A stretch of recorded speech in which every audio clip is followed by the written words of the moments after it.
کریم صلی اللہ تعالی علیہ وآلہ وسلم نے ارشاد فرمایا کہ تم خرچ کرو تاکہ تم پر خرچ کیا جائے، تم اللہ کے رستے میں دو تاکہ رب تمہیں دے، دو اس کے رستے میں وہ تمہیں عطا کرے اپنے فضل و کرم کے ساتھ۔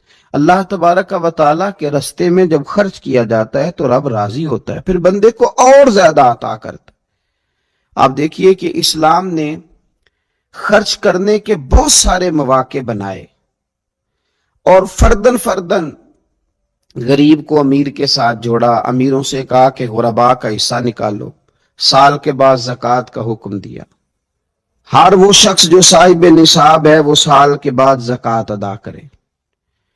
رمضان المبارک آیا تو صدقہ فطر کو رکھا گیا تاکہ جو غرباء ہیں، مساکین ہیں، وہ بھی عید کی خوشیوں میں امیر مسلمانوں کے ساتھ شامل ہوں۔